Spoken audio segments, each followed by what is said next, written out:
8 से 10 किलोमीटर दूर तक भी लाइन पर आकाशीय बिजली गिर जाती है, तब भी घरों में हाई वोल्ट का स्पाइक, हाई टेंशन सप्लाई जैसे 11,000 वोल्ट या उससे भी हाई वोल्ट के स्पाइक से कैसे बचें। ऐसा तरीका आपको बताऊंगा कि आप कभी भूलेंगे नहीं और किसी को भी आसानी से बता सकेंगे।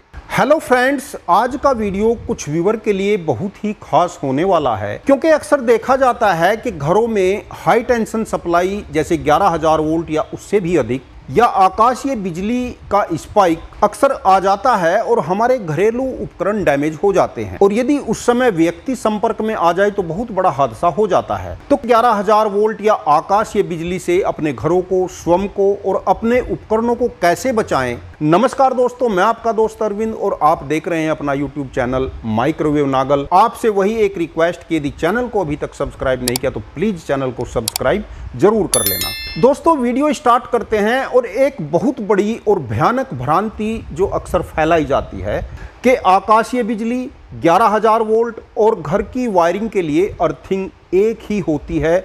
यह एकदम गलत है। 11,000 के लिए अलग, आकाशीय बिजली के लिए अलग और घर की वायरिंग के लिए अर्थिंग अलग अलग होती हैं।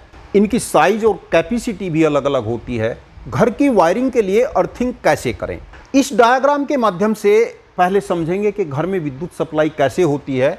जैसे हम देख रहे हैं कि लाइन और न्यूट्रल, यह ग्रिड से सप्लाई हमारे घरों तक आती है। घर में हम कुछ सुरक्षा डिवाइस लगा लेते हैं, जैसे डीपी लगा लेते हैं, डबल पोल एमसीबी, आरसीसीबी लगा लेते हैं, या कोई दूसरा प्रोटेक्शन के लिए डिवाइस जैसे स्टेबलाइजर लगा लेते हैं, अंडर ओवर वोल्ट और एम्पियर प्रोटेक्शन डिवाइस लगा लेते हैं, और उसके बाद आउटपुट हम अपने घर में ले लेते हैं। यह इसमें हमने 3 सॉकेट दर्शाए हैं। सॉकेट के सदा राइट साइड में लाइन होना चाहिए, यानी फेस होना चाहिए, यानी फेस को मैं यहाँ पर कनेक्ट कर देता हूँ इस पोल में।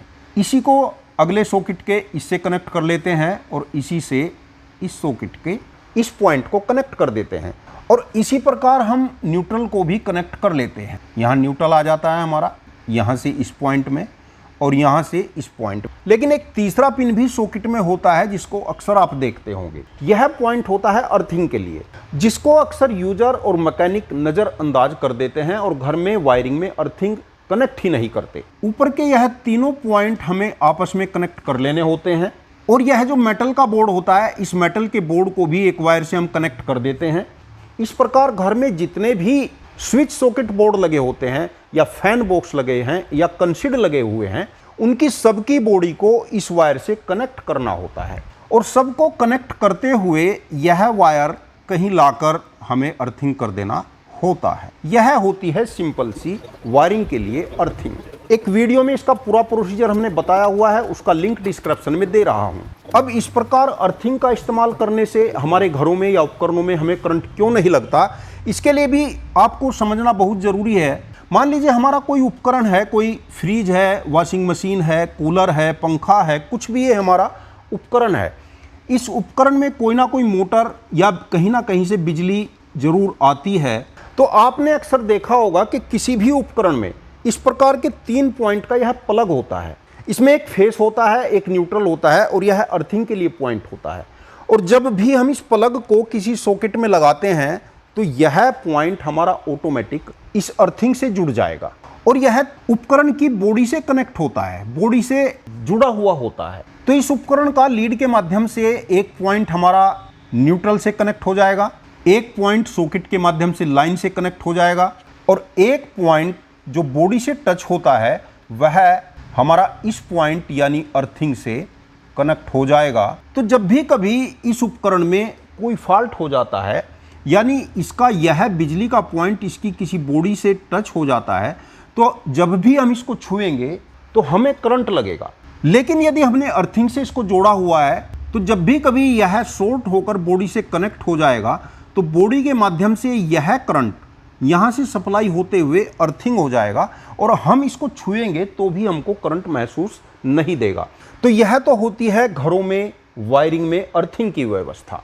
अब बात करते हैं कि हाई टेंशन सप्लाई जैसे 11,000 वोल्ट या उससे भी हाई वोल्ट के स्पाइक से कैसे बचें। और यह 11,000 वोल्ट की सप्लाई या हाई वोल्ट का स्पाइक घरों में कई कारणों से आ जाता है। जैसे हमारे ट्रांसफार्मर में कोई फॉल्ट आ जाए, या हमारी एलटी लाइन के ऊपर से 11,000 या हाई वोल्ट की लाइन क्रॉस कर रही होती है, या हमारे 8 से 10 किलोमीटर दूर तक भी कहीं लाइन पर आकाशीय बिजली गिर जाती है, तब भी घरों में हाई वोल्ट का स्पाइक आ जाता है। दोस्तों, यदि हमारी एलटी लाइन सप्लाई में हाई वोल्ट आ जाती है, यानी 11,000 वोल्ट कुछ सेकंडों के लिए भी आ जाती है, तो ऐसी दशा में हमारे यह जो डीपी है, आरसीसीबी है, या कोई भी डिवाइस हमने लगाई हुई है, इनमें कोई भी डिवाइस हमारे उपकरणों को प्रोटेक्ट नहीं कर सकती। अक्सर आपने देखा भी होगा कि यदि यह डीपी या एमसीबी ऑफ पोजीशन में भी है या स्विच ऑफ पोजीशन में भी है, तब भी 11,000 वोल्ट की सप्लाई उपकरणों में चली जाती है और उपकरणों को खराब कर देती है।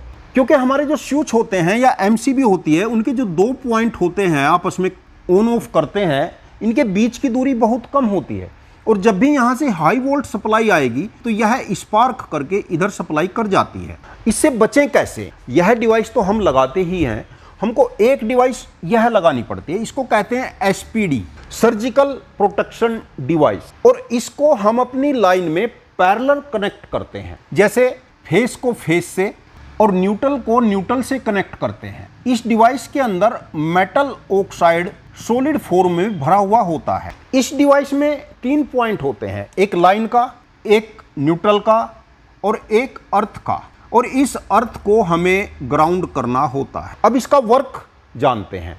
जब हमारी लाइन में सामान्य वोल्ट रहती है, 220 वोल्ट या 300 वोल्ट तक रहती है, तब इसका कोई वर्क नहीं होता और यह हमारी पूरी वोल्ट और पूरे एम्पियर को आगे जाने देता है, बीच में कोई डिस्टर्ब नहीं करता, क्योंकि यह जो मेटल ऑक्साइड इन अर्थ और फेस के बीच में भरा हुआ है, इसका रेजिस्टेंस बहुत ज़्यादा होता है। लेकिन जैसे जैसे वोल्ट बढ़ती है, इसका रेजिस्टेंस कम होने लगता है, और जब भी हमारी यह वोल्ट 1000 वोल्ट से ऊपर हो जाएगी तो इस मेटल ऑक्साइड का रेजिस्टेंस बहुत कम हो जाएगा, यानी यह दोनों पॉइंट, फेस भी इस अर्थ के साथ में और यह न्यूट्रल भी इस अर्थ के साथ में शॉर्ट होने लगेगा, पूरे करंट को यहाँ जमीन में नीचे अर्थिंग में उतार देगा। तो हमारे आगे के जो उपकरण होते हैं वह सभी सेफली बच जाते हैं। यानी यह डिवाइस एसपीडी एक तरीके का गार्ड होता है, और सप्लाई में यदि वोल्ट ठीक है तो आगे जाने देता है, और यदि सप्लाई में वोल्ट बहुत ज्यादा हो जाती है तो उसको यहीं पर रोक देता है। और क्योंकि यह हर समय लाइन से कनेक्ट रहता है, तो इसलिए हाई वोल्ट का स्पाइक यदि माइक्रो सेकेंड के लिए भी लगता है तो उसमें भी यह वर्क करता है। अब अक्सर लोग गलती क्या करते हैं, यह जो 11,000 वोल्ट से प्रोटेक्शन के लिए हमने अर्थिंग किया है और घर में जो वायरिंग की अर्थिंग है उसको भी एक साथ जोड़ देते हैं, यानी एक ही अर्थिंग करते हैं, या तो वायरिंग की अर्थिंग कर लेंगे और या एसपीडी की अर्थिंग कर लेंगे और इनको कनेक्ट कर देंगे। अब यहां पर देखिए कैसे व्यक्ति के जीवन से खिलवाड़ हो जाता है। यह अर्थिंग हमारी वायरिंग के लिए तो वर्क करेगी, यदि हमारा कोई उपकरण शॉर्ट हो जाता है तो उस समय तो यह वर्क करेगी, लेकिन यदि लाइन में 11,000 वोल्ट आ जाते हैं और 11,000 वोल्ट आने पर फेस इसमें जाने लगता है, तो यहां पर भी 11,000 वोल्ट की सप्लाई, कुछ सप्लाई इधर आने लगेगी, यानी इस पॉइंट में आने लगी, और क्योंकि यह पॉइंट हमारा इस उपकरण से जुड़ा हुआ है, तो समझ लीजिए कि 11,000 यहां से होते हुए इस उपकरण में आ रही है, और जब भी यूजर इस उपकरण को स्पर्श करेगा, छुएगा, तो उसको पूरा 11,000 वोल्ट का करंट लगेगा। तो यह गलती कभी न करें। एसपीडी के लिए यानी हाई वोल्ट स्पाइक के लिए अर्थिंग अलग रखें और अपनी वायरिंग के लिए अर्थिंग अलग रखें। अब बात करते हैं कि आकाशीय बिजली से अपने घर को, उपकरणों को, स्वयं को कैसे बचाएं। जैसे मान लीजिए यह हमारा कोई मकान है और इस पर हमें आकाशीय बिजली के लिए अर्थिंग की व्यवस्था करनी है, तो हमें मकान के ऊपर छत पर 5 से 10 फीट ऊंचाई का एक तड़ित चालक लगाना होता है, और इस तड़ित चालक को अपने मकान से कनेक्ट नहीं किया जाता। विद्युत के कुचालक कुछ प्लेट आती हैं, पहले उन प्लेट को यहाँ कनेक्ट किया जाता है, फिर इसको यहाँ सेट कर दिया जाता है, और एक तांबे की पत्ती या हैवी गेज का तांबे का वायर, कम से कम 12 mm या उससे अधिक mm का एक वायर लेंगे, उसको इससे कनेक्ट करेंगे और मकान से टच न होते हुए इस वायर को नीचे तक लाएंगे और यहाँ ला कर के इस अर्थिंग को कर दिया जाएगा। अर्थिंग की व्यवस्था किस प्रकार रखनी है, अभी तीनों के बारे में बताऊंगा। इस वायर को या इस तड़ित चालक को अपने मकान से कहीं भी टच नहीं रखना है। विद्युत के कुचालक कुछ प्लेटें आती हैं, कुछ पाइप आते हैं, उनको बीच बीच में सेट कर देना होता है। यदि कभी भी आसमानी बिजली गिरती है तो यह डायरेक्ट हमारे मकान की छत पर न गिरकर इसको एक आसान रास्ता मिल जाता है, यह तड़ित चालक। तो यह इस तड़ित चालक के माध्यम से सीधे जमीन में चली जाएगी और कोई किसी प्रकार का नुकसान नहीं होगा। और इस अर्थिंग को कभी भी इन अर्थिंग से कनेक्ट न करें। इस प्रकार आप समझ गए होंगे कि आकाशीय बिजली के लिए अर्थिंग, 11,000 वोल्ट या हाई वोल्ट की स्पाइक के लिए अर्थिंग और घर की वायरिंग के लिए अर्थिंग, तीनों बिल्कुल अलग अलग होती हैं। इनको आपस में कभी भी कनेक्ट नहीं करना चाहिए। और आकाशीय बिजली के लिए जो अर्थिंग कर रहे हैं, इसको अपने घर के अंदर या घर के आंगन में न करें, अपने घर से बाहर रखें। अब इन तीनों अर्थिंग करने के लिए हमें प्लेट अर्थिंग करनी हो या पाइप अर्थिंग करनी हो, उसका साइज या गड्ढे का साइज क्या रखा जाए, एक ऐसा मेथड, ऐसा तरीका आपको बताऊंगा कि आप कभी भूलेंगे नहीं और किसी को भी आसानी से बता सकेंगे। जैसे घर की वायरिंग के लिए जो अर्थिंग हमें करनी है, यदि हम पाइप अर्थिंग कर रहे हैं, इस पाइप का साइज क्या रखें, 1 इंच, 1 मीटर, 10 किलो। एक यह फार्मूला आपको याद रखना है। 1 इंच से मतलब इस पाइप का जो डायामीटर है यह 1 इंच होना चाहिए। 1 मीटर से मतलब इस पाइप की जो लंबाई है यह 1 मीटर होनी चाहिए। 10 केजी का मतलब यह पाइप जो गड्ढा खोदकर हमको दबाना है, उस गड्ढे में कम से कम 10 किलो अर्थ फिलिंग कंपाउंड हमको लगाना है। यानी डायामीटर हुआ 1 इंच, लेंथ हुई 1 मीटर, अर्थ फिलिंग कंपाउंड हुआ 10 किलो। अब आते हैं 11,000 वोल्ट के लिए एसपीडी लगाकर जो अर्थिंग हम कर रहे हैं, उसके लिए क्या करना है।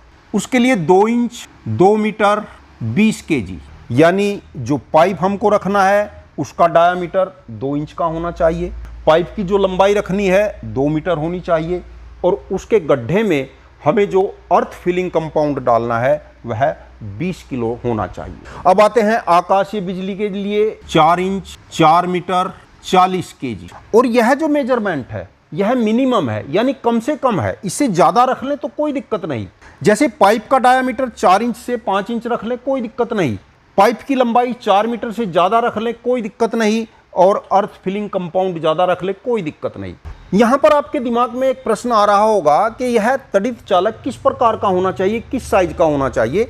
इस पर एक डेडिकेटेड वीडियो बहुत जल्दी चैनल पर आने वाली है। इसके संबंध में पूरी जानकारी उस वीडियो में दी जाएगी। दोस्तों, वीडियो यदि अच्छा लगा हो तो लाइक करके शेयर जरूर कर देना और यदि चैनल को अभी तक सब्सक्राइब नहीं किया तो प्लीज चैनल को सब्सक्राइब करके बेल आइकन का बटन जरूर दबा लेना। वीडियो को अंत तक देखने के लिए आपका बहुत बहुत धन्यवाद। नमस्कार दोस्तों।